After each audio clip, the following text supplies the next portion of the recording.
Hello bachcho, let's read the question. In PS2, the reaction center chlorophyll A has an absorption peak at option number 1 700 nanometer, option number 2 780 nanometer, option number 3 680 nanometer या फिर option number 4 600 nanometre. तो इस question में हमें बताना है कि जो फोटो सिस्टम 2 या फिर PS2 होता है उसमें रिएक्शन सेंटर में प्रेजेंट क्लोरोफिल ए का एब्जॉर्प्शन पीक कितने वेवलेंथ तक होता है। तो आज का हमारा की कॉन्सेप्ट है PS2 जिसको हम फोटो सिस्टम 2 भी बोलते हैं। तो पहले हम समझेंगे कि फोटो सिस्टम होते क्या हैं। तो जो प्लांट में प्रेजेंट होता है क्लोरोप्लास्ट, उसमें हमारे प्रेजेंट होते हैं वेरियस पिगमेंट्स एंड ये पिगमेंट्स ही हमारे प्रेजेंट रहते हैं इन फोटो सिस्टम।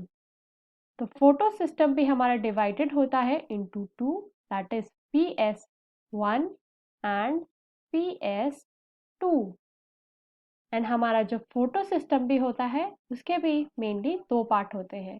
एक होता है हमारा रिएक्शन सेंटर जिसमें प्रेजेंट होते हैं प्राइमरी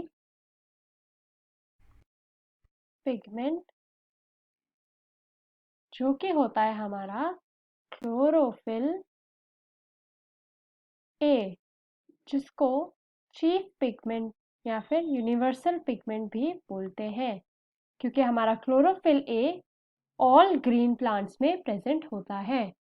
तो जो क्लोरोफिल ए है ये एब्जॉर्ब करता है हमारा लाइट इन ब्लू और रेड कलर या फिर स्पेक्ट्रम। सेकेंड पार्ट होता है हमारा फोटो सिस्टम का लाइट हार्वेस्टिंग कॉम्प्लेक्स एंड इसमें प्रेजेंट होते हैं हमारे एक्सेसरी पिगमेंट्स। हमारे एक्सेसरी पिगमेंट्स होते हैं carotene, xanthophyll, chlorophyll B etcetera and इन पे कैपेबिलिटी होती है to absorb lights of yellow colour, orange colour, green colour etcetera.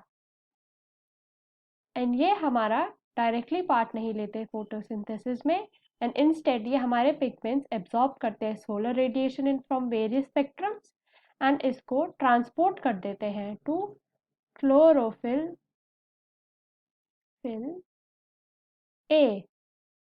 तो हमारे प्रेजेंट होते हैं क्लोरोप्लास्ट में टू फोटो सिस्टम, एक photo system 1 and photo system 2 and दोनों में प्रेजेंट होता है हमारा chlorophyll A in each reaction centre.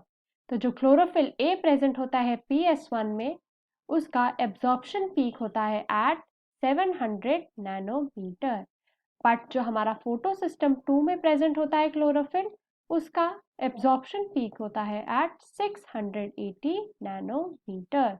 So in PS2 the reaction center chlorophyll A has an absorption peak at 680 nanometer. So option C is the correct answer. I hope you understood the question well. Best of luck.